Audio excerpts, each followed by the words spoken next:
AF1 TV, la chaîne de la diversité, de l'unicité, de l'urbanisme.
Plus de 4000 hommes pendant la Tanganyika.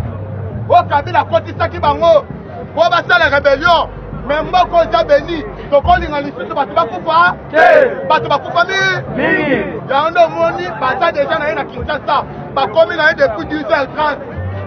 Opposant on a attendu, on a dans la Kinshasa. Lui de paix, c'est viva. Olive l'MP. Akenda qui connaît du lobby.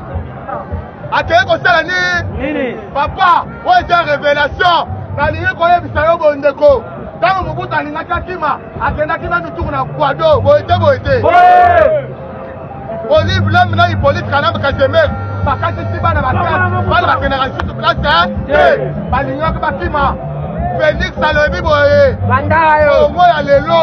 Les verts à Kokima, tu sais. Oui, nous sommes dans le problème de la justice. Système à mon contender.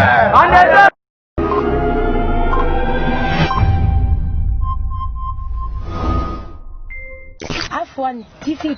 F1. AF1 Télévision. AF1 Télévision. AF1 Cisco Kaime. Voilà, AF1 Télévision, c'est toujours d'actualité. Banderonde Tobi Sarabino, tout ça la liste Nabino, c'est information Ezali, Pema Toy Nabino, et c'est information Ezali, Neango, mesdames, messieurs, Boyebi, conformément à l'article 77, il y a Constitution de la République démocratique du Congo et le BIT, le président de la République s'adressera une fois par année devant le Parlement réuni en congrès, c'est-à-dire devant chambre basse, devant chambre haute, les deux chambres vont se réunir. Le président va faire une adresse à la nation sur l'état de la nation. Néango Mokolalelo le 14 décembre 2020. Le président de la République, après qu'on soit le premier discours sur le compte rendu, il y a consultation, il y a Pesakibiso, il est pour monarchie. Alors, les Ezali, le rôle, la deuxième discours, là, il y a Rosala, pour l'état de la nation, awa, la parle du peuple précisément, la Lingwala, la commune, il y a Lingwala, bien sûr, na Kinshasa, bien entendu. Donc, voilà, Nebomoni, une foule, oyeye, Bayoka Nini, président de la République démocratique du Congo, Félix Antoine Tshisekedi Tshilombo, va parler à la population. Est-ce que les années lelo à Kolobake a fait sa biso ba ligne oyo toko kenango soit na élection anticipée ou soit toko kena transition to yebite? Est-ce que l'honneur a annoncé biso l'informateur to yebite? Alors toutes ces grandes questions de Torolinga, Toso, Nanabaïmboka, Oyo, on a parlé du peuple, quelques militants, quelques Nini s'attendre dans le président de la République sur l'état de la nation, les lois awa na palais du peuple et ils ont concerné non seulement Kinshasa, mais également toute l'étendue, il y a République démocratique du Congo, na diaspora au Liban et Mboka. On a évité s'il vous plaît, pour le direct, nous faisons le direct. Alors bonjour, bonjour. Bon, nous sommes congolais, non? Naza congolais, bon, yom tolobia, on a ici une identification de définir bisota wasa recensement, mais naza congolais. Oui, recensement de bisana ni congolais, naza congolais, mais naza congolais. D'accord. Le lot est discours état de la nation, au Mokonzi Mboka, à cause la nenge Namibé qu'on article 77 et koloba nini to on s'attend le lot présent à la biso le lot. État de la nation, il faut définir dans les évaluations et année, denga tambola qui va difficulté na kutana ki nango pe akope sa biso projection ya année 2021 et loko ni nazo kanisa po asala nde ako lobeato to landana na akope sa évaluation ya année denga tamboli na ba difficulté ya coronavirus makamyo surtout wana le président de la République akolobango maintenant akolobambo pour la 2021 tala eloko nini na kosala. Alors il y a que congolais surtout tu as une évaluation président de la République non lobby wana to peut-être crédit ou to peut-être crédité bilan.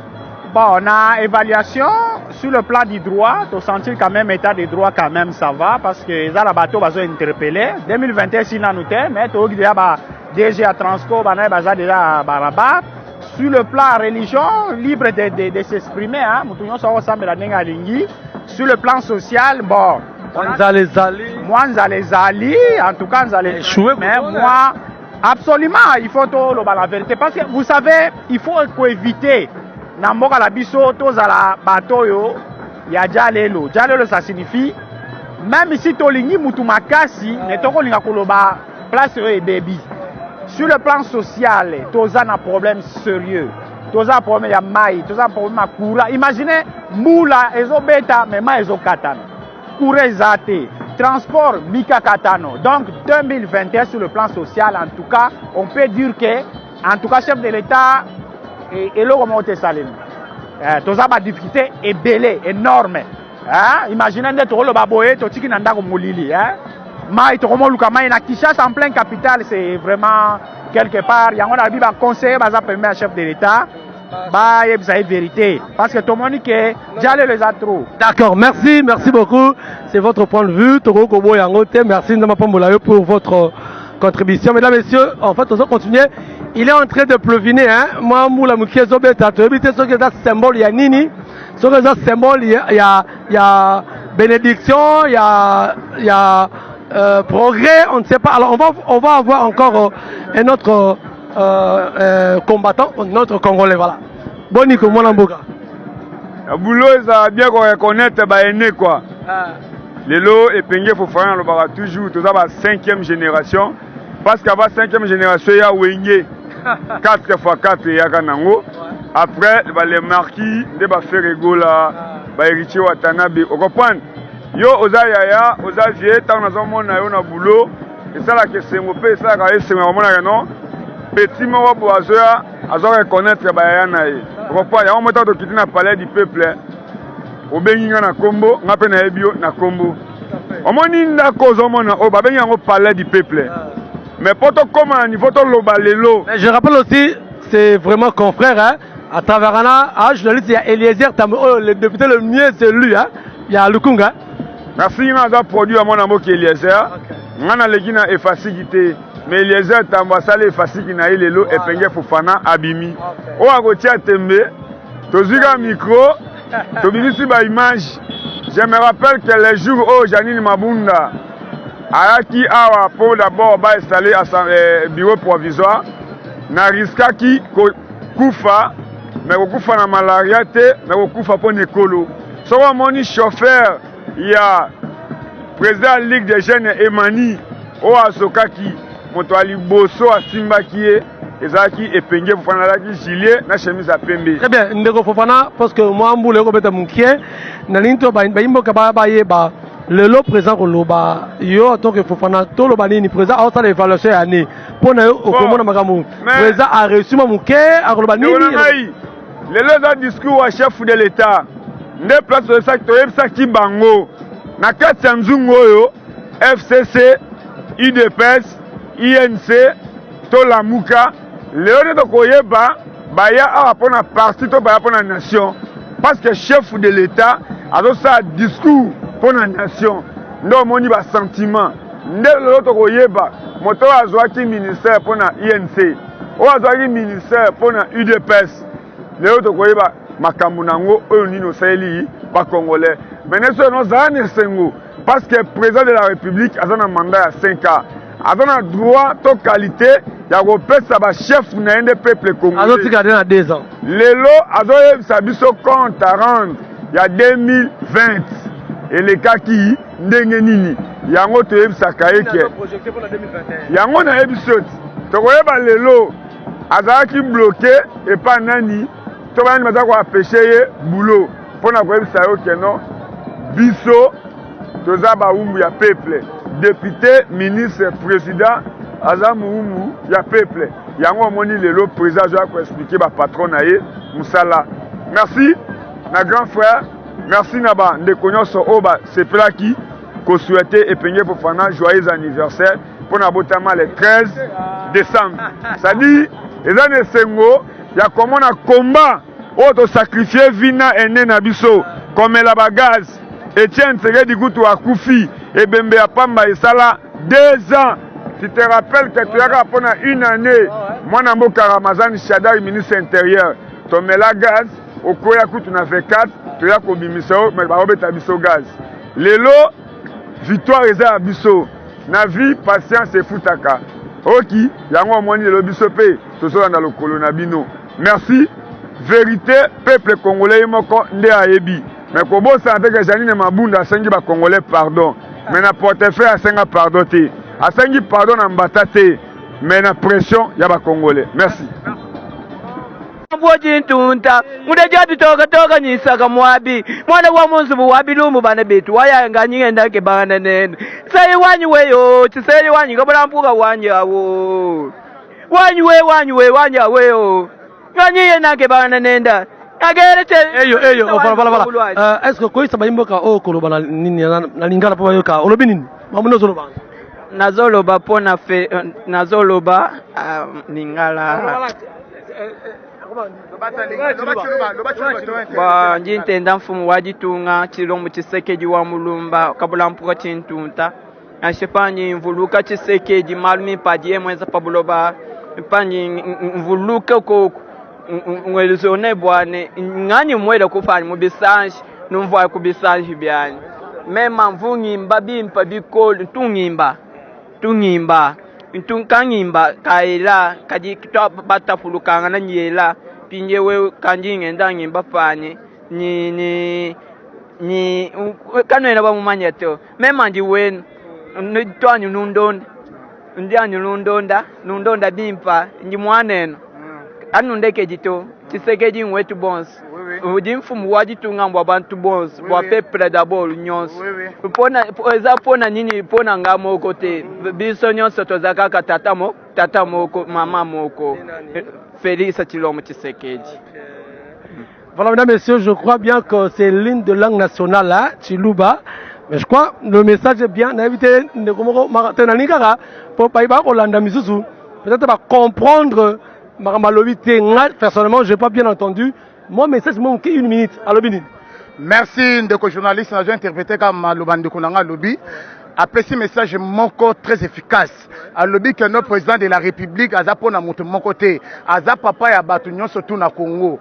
Parce que ayeme na zemu na lobby boye tango azo yemba Etienne Tshisekedi aza ressource na mawate parce que moni Félix Tshisekedi azo mona yeke papa na ye mobimba asengi ressource na ba congolais to fonda to sangana to sala eloko moto sala eloko moko pona mboko na biso ekende liboso message apesi ya d'accord yo pe na tout moto na moko le boye devant parler du peuple awa sur message au président de la République à Koloba sur l'état de la santé au bien au moins évaluation il y a année 2020 ni no ko s'attendre à président merci de que journaliste n'a pas se présenter parce que c'est toute la première fois dans la salle na débat opposé à Motuna Naza Fikir Bokomesa Komina Kalamu. Pardon, le voilà nous. Naza fitir beaucoup mais ça commune à Kalamu ta ko sala remise reprise na JC Kadima, c'est moi. C'est pas vrai ça. Naso yebisa yo ko bang eloko mon côté parce que ndeko nanga. Dieu merci waza na commune Ngalema toza même âge. Totanga na même chic. To bundeli lit. Ozolanda to bundeli banti valeur te to bundeli ba valeur. Ya ngonde ba promettre ngai poste na tant que fitir beaucoup mais. Merci Boniga ya Kalamu pourquoi la tato kotanga iso. Na zamwa na funa. Na zamwa na funa yo linganga na sala wapi na lukunga. Na zamwa na funa quand même funera Kalamu. Ngana préféré na Kalamu parce que Kalamu eza siège. Mokonza mboka zamwa na funa mwana ngiringiri. Olandi na lingi na ngiringiri pe na poli na ngafuna. Mabe za wapi? Alors l'essentiel. Essentiel et ça tout le monde ndo moni awa bakolo Congo. Bakolo Congo ndo moni batelemi oyo. Na Syria Kabila makambo bando osala maté. Soko moni tozo pour la bambula bo isa blague té. S'il vous plaît, on cite pas les noms de personnes. Tozo tuna au petit évaluation. OK. Na cité komba mututé. Na cité komba mututé na lobby makambo kala. Kala na ko lobata après ata Mobutu. Ata après Mobutu yezalaka te. Ya omona peuple atiki makambo na yenyo surtout. Ba ko accompagner mukonza mboka na discours des états de la nation. Eza blague te bisonyo surtout toye. Toza sima mukonza mboka eza discours à fin de l'année. Alo ba discours moko kitoko kandenga lobaki dimanche passé. Olanda yangonde biso toye peuple congolais ko accompagner to cela aloba. OK, c'est bon. Le président va parler bientôt là dans 1 heure du temps. Si que l'aurait évaluation l'année 2020. Bilan européen sa président de la République Lelo Félix, est-ce que à atteindre objectif, non atteindre est-ce que ma question est yo Koloban. Merci de journaliste pour l'objectif 2020 et Simbi Kito parce que l'obaki qui année à action. Tout le monde action des salami. Vital Kamerhe en prison. UDPS viva. Vital Kamerhe en prison parce que l'obaki année il y a action. Osolanda, Mabé, Osolanda, Barnabé, Anna Kata prison. DG, il y a RVA, à la prison. Henri Magie, à la prison. Mais ce que 2021 de journaliste, na lingi na pesa message oyo. Oyebi keno, oyebi keno batuana ngambo na babomaki orgaman. Mais depuis lobby orgaman bazongi se licence sensenayi. Tozo comme année 2021 et année sociale. Tongisa toilette à chambre plus salon parce que damas au rodamé na ndenga libo ma. On est à désordre. Na désordre tongisa ka toilette à chambre. Mais ngana so ebisa. Ndeko journaliste. Ndeko journaliste. Oyebi oyamine mutu amukete. Na yebi na profiter tazo na communication directeur communication na Olanda ka lobby bayambaki ngana télé 50. Bayambaki ngana télé 50. Na sengi na bandeko wana batana argumenté. Aux comme argument parce que 2 kilos eu de pèse na pouvoir parti moko ko résister en plus on le mettait c'est que des autres comme ça ande aux Hollande Kabila Kaya foyer louze Fachibe comment le boko ganga base na ko epesa lisu ce message na Hippolyte Kanamba Kazember moto alinga sala rébellion na bakange ande aux Hollande moni Congo ezam mboka na biso bakoka batigere biso makambo a voiture abu pia aux Hollande Kabila Bato va préparer l'élection en 2023. Exacté. Article 5 de la Constitution, le peuple est souverain. Peuple a saigné. C'est là. Allons un peu. En fait, nous avons fait une parenthèse. On a mis tout ça pour la Wanate. Maintenant, on a manqué. Au lobby, en 2023, c'est reconnu, non? 2023, il y a des élections. Pendant les dates. L'élection est exactée. Pourquoi? Exacté. Neko journaliste, merci pour la moutuna. Papa ni na ko botabana ya nombre abana au bazana ndako. Ah, donc, beaucoup de bon c'est ma recensement. Mais ça, la carte de la Constitution, tu as violé le côté. Si vous voyez recensement, tu vois l'article 70 de la Constitution. Le président de la République règle en fonction jusqu'à la nouvelle installation. Tu as bien un cas Calambert, mais tu as répété, bisous car na RTNC. Hollanda, tu as aucun recensement parce que le président de la République, jusqu'à la clair. 2023, il y a élection locale. Hollanda qui discours à chef de l'État. Et ça a été token recensement. Qu'est-ce que tu attends ce que le président Aloba le pour la 2023? Mais net il est en tout cas discours à chef de l'État. Et ça a tombé ma belle. Yo lobby au monde qui président de la République. Attends qu'il y a un ambassadeur à Israël, na Congo. Lobby, ce que c'est information tende que journaliste Olimbi Sanga, batalaki bilili, président de la République à Yambaki, ambassadeur à Israël na Congo. En tout cas, tout le monde a ça satisfait. S'il vous plaît, je vous ai pas posé la question ya Oyamba Nabi. Qu'est-ce que tu attends que le président Aloba pour 2021 projet naie pour en tant que peuple parce que ça dépend d'Akunabino à parler du peuple. Merci de journaliste. Makamo est président de la République à Koloba. Ngana yeto yebité. Qu'est-ce que tu attends au yo koko sepela ke nini? Honnêtement la koko sepela. Ezaka ke eloko moko. au taliba to bazana simananga o 2021 peuple a musala et le quoi liboso bo échoué na 2 ans to échoué parce que autres zalaki 2 ans zalaki transition sans Kabila ezalaki transition sans Kabila to échoué le loban ba qui plus de 9000. D'accord, tu as bien. Ok, nani o chuté. On peut faire un message de passer à votre monsieur. Merci de journaliste en tout cas Congo Mobimba, Mokili Mobimba Bazolanda. Bakolo pouvoir et ça bateau batelemi parce que hier mon président de la République a lobby kasa muumbo a peuple. A kosala makamonyo surtout na vision ya peuple. To lingi les sous politique à NT na Congo.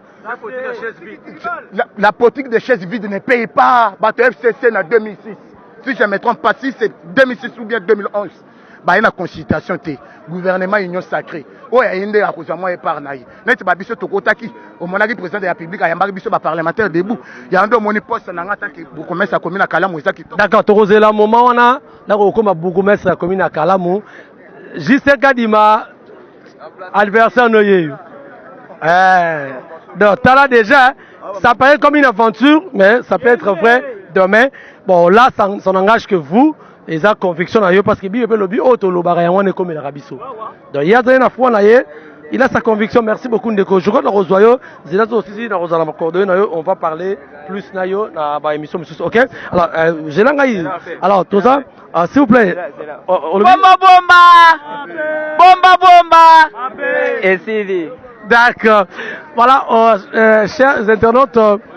Tozana quelques parties de belé à Tomoni à Puna bazape awa Puna ezalaka ya président Puna ezali parti de l'unité nationale we kamamaka na mwana mboka honorable Élisée Bokumwana Mamposo bozapi na sayo biso tozali awa na kandakanda na enseignement. D'accord. Pour moi, Zali, le seul et l'unique député IDPS na Grand Équateur. De Yende, Moko Kaka, IDPS à Zarane. Équateur, le président national. D'accord. Alors, Boepe Awa, les lois Zali adresse le chef de l'État. Bino na parti à Puna Kuna, Bo Zomona, on est président, na bilan d'évaluation 2020. Ça va, ça ne va pas, ça a été, qu'est-ce qui reste à faire? Bon, pour Puna évaluation, il y a 2022 ans où le président Sali, wana tobe yango eke 0. Donc na lingala bayanke tolobaka to bore match. Donc match wana do 2 ans on eke nango ya mufatina à 0. Siko to bandeli idéologie union sacrée. Donc 2 ans na to kontangote.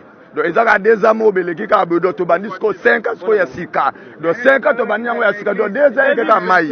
Et donc idéologie union sacrée nde to siko to bandinde sko masolo ya. Lelo président Koloba bo s'attendre na nini bino bila bo peseni. Bon pona maloba président to sila to le cas d'habita poana. Président eloko susu ya ozela o président Koloba ya bien to mabete. Président alobaka ne kaka makambo ya bien. Biso nde na puna to ane na conseil nde akopesa nde na président. Mais o maloba président alobaka de bien. Président parti de l'unité nationale oyo kamamaka na mwana mboka Élisée Bokumwana Mamposo oyo président Félix abengaka mingi na kombo autorité morale ezoloba boye président bato basi basali tango lobaki ke gouvernement union nationale kisali mebanda elobi nini makambu ebandi équipe ya sika na ba joueur pe ya sika tango zobeta na ba joueur ya sika il faut kotalaka ba jogo nini okotiera jogo ata tiaka bi na 1995 ata apesaka Léopard Coupe d'Afrique ya kala walo makambu ya kala siko il faut que changer classement. Mais l'expérience compte aussi. L'expérience compte ya miyibi te. Muyibi yibi toi comme l'expérience. L'expérience siko on est bateau ba robeta ya bien, il faut ko aligner ba jogo lokola ba Élisée Bokumwana. Mutu aza maboko pemba yibi te. Donc o aligner ba jogo pende ya bien nde bango nde masolo. Donc eloko to pekisa kaka komeka ko aligner ba miyibite soki ba ye na union sacrée bien sûr ba boyaka mutu te présent ofandi si bango wana il faut ba leka na formation il faut ba former ba recycler sous bango ba zwa idéologie na éthique ya union sacrée ndesko ba fandi batali ba ujana ndenge ba wabeta soki ba ujana ba beti Élisée ba tietie ba bi alors wana sikondo lobi bo ça va match engé moni pe na équipe nationale esenga mo ba professionnel bazala ba na expérience ya ba ligue ba Champions League na mikili faut bazala bo ba kezwa ka ba logo ba uti mazembe ba uti non faut ba logo ba pro bazala ka eloko zolo ba yango wana il faut expérience ya miyibi nde yozo tingama biso tozolinga ba souffle asika parce que match eza 90 minutes eyinda rappel comme appelé la prolongation pe comme ça 20 minutes bango basi ba beti akoya ko bimaki beka pa na kata terrain bango ya ko bimaki beka pa na terrain o mbume bimie na pandi te akotia bato nono ba beta te ba kosala yango nde concept opesi na partie na biso pour à partir de l'unité nationale comme mwana mboka Élysée. D'accord. Très bien, merci beaucoup, je crois Royaka. Mesdames et messieurs, vous comprenez, il y a une ambiance, les alliés devant parler du peuple. Par rapport à l'évaluation, il y a le président de la République, il y a 2020, c'est-à-dire les alliés jouent au président de la République à couper sa message dans la nation. Et ça, conformément à l'article 77, il y a la constitution, le président a s'adresser pour l'état de la nation. Alors, toujours continuer. Nous avons une tendance ambiance et puis toujours toujours baimbo comme sous au bako ya ko micro na biso na ilongo na baster na les cordons na éviter ce cordon permettre biso tous ceux qui réservent ou te passer dans le moment ramususu vers votre premier c'est bon on peut aller dans l'interview monsieur voilà donc je crois to mezara puna non ah my god bon on va xani ni ka on de ko lobby na bref pardon s'il vous plaît oui on de ko lobby donc moi ko changer yango ya ko baxezalité ezalika ndengo na ndenge bande ko ba lobby donc tu dois soutenir toujours le président de la République tu dois toujours simanaye pour na soutenir na makambo surtout oyo surtout alobaki yango. D'accord, merci. Très bien Puna, je crois que tu na siège je peux te remonter maman Ramsou bobenga rabiso to roya la biso. D'accord, biso ça biso objectif hein, to ça subjectif on prend toutes les tendances. Merci beaucoup. Continuez Motendeko. Oeza bozana bonne pourquoi? Oeza li base de la République plateforme Cheria honorable Roger Lumbalo Achiteng. Oeza na mission à soutenir l'action nyonso ya mokonzi mboka pour défendre l'intérêt de la population et l'intérêt de la République alimentaire du Congo. D'accord. Vous voyez le awa sur pour le président de la République na discours sur l'état de la nation, c'est-à-dire évaluation autrement dit, évaluation à 2020, les gars peut ça peut na sala ki boy, na ko sala na CCC ça ki boy, o esimaki yango, o esimaki te yango, voilà to ko sala su boy, alors bino boy ni no bo satan na président aloba na discours est-ce que c'est négatif, positif na o to sali pour biso nyonso attaque peuple congolais en tant que base de la République toyebi mboka ndenge kambamaki toyebi ke mboka mokonzi ya mboka azalaki na effectivité ya pouvoir te mpo kosala banene na ye soki asali ordonnance bao batelemi soki asali boye bamabunda batelemi alors pour le moment na ndenge tozokende lelo congolais nyonso surtout soki toye ezali mingimingi mpo mokonzi ya mboka apesa biso état de la nation makambo nini eza kolekana et puis vision nini azali nango na moment oyo tomoni ke déboulonnage oyo alakaki biso eza kokende maleme et par suite ya mandat na ye nini akoki kosala mpona bacongolais parce que tomoni ke bakala wana eza kokwea moko na moko à bras ouverts et puis tokosoutenir yango et puis soki toyebele boye ezali mpona kolakisa na mokili ke président Fachi azali fruit ya base et base yango wana toza sur place. D'accord, merci. Merci beaucoup. Mais tout le monde a couvrir événement, il y a état de la nation, le discours à président de la République. Autrement tout le monde a la évaluation na o asala ki tout ça. Yo ntaki mopandi sango au profit ni okomona pour na discours alelo. Ngai pe aloka mopandi sango bongo penza et la kamaka ete na suka nyoso ya mobu mokonza mboka penza asala compte rendu na population. Après sa discours na ye aloba boni mboka etambolaki ye po na ye mboka esalaki ndenge ni pote ba mboka basika motambola sika afandi motema e ala kokita pamba te oko yoka te motambola sena lobete o mbilinga mbingi yali o rebele nge salema o kuba bato bakufa kita mboka singa aya na suka nyoso ya mobu alobete mboka etambolaki boye na janvier na novembre kino tokomi décembre koko sona kamata ki bete tobunga te na discours na ye alobaki ya penza mikolo eleki oyo alobaki ete akonome informateur ata discours ale 6 ntango asalaki alobaki ete penza alaki bloqué mpo na bandeko na compte ya bandeko bakendeki na bango na coalition kasi mokolo malo mokolo na mboka akoloba makambo ya kafukafu lokola mopanzi yango na yali mpe toyebi nayino mpe ete bagrande ligne nini mokonzi ya mboka mokolo malelo akoloba mais toye mpenza toyoka elongo na population eye mokonzi ya mboka akoloba lelo mpo na bolamu ya banson et puis notre tension politique et ali makasi après beaucoup de comme abund tout qui na ba consultation makambo yaki pe na ndike makasi biso baso totika lokola banzenge neke toka pene mokonzi ya mboka akoloba mokolo mwa lelo. Merci mopanzi sango. Voilà. Merci bango. Ok. Voilà, toya pa ya Jean-Marc Kabound sozi. Oh, da sozi ya Jean-Marc Kabound. Voilà, ndeko mbote. Mbote ndeko na ngai. Voilà, toye babi yako ozara le gars Kabound. Kitenge Joël. Oui, na yebi yo. Mais bala ba kozali alias 500 Vesiga Kabunda. Voilà, très bien. Alors, le lobo za awa, ndeko vraiment beaucoup soutenir président de la République discours là sur l'état de la nation lelo nini beaucoup koloba pour na mokolo lelo nini to s'attend à président alors tu que ba grande ligne to koye baté parce que ça dit wana secret président de la République mais dis-moi bon s'attend à président à s'atteler sur quoi est-ce que le bilan est positif pour ça évaluation il y a 2020 pour Kolbani. Non mais en fait c'est une question importante mais il faut savoir que discours sur l'état de la nation le président de la République a quoi articulé sur l'ensemble et le fonctionnement de l'État. J'ai dit l'évaluation. Toki résumé sur le plan sécuritaire, économique, avancée démocratique, stabilité des institutions, l'assainissement des climats des affaires, le cadre macroéconomique, l'éducation, l'évaluation et la gratuité, vision et la couverture et la santé universelle. Donc bref, c'est toutes les questions actives aux accords concernés le fonctionnement de l'État. Et il n'y a pas une personne la mieux informée dans le fonctionnement de l'État que le président de la République. Donc notre souhait qu'il aborde toutes les questions avec des perspectives, mais je crois que avec aborder Ango, dans la période Oyo, nous savons qu'il n'y a pas de tension. Il n'y a pas de tension. Il n'y a pas de tension. Non, il n'y a pas de tension. Il n'y a pas de crise. Il n'y a pas de tension, il n'y a pas de crise. La crise, elle est où? Ça veut dire si la majorité bascule, c'est ce que vous appelez crise.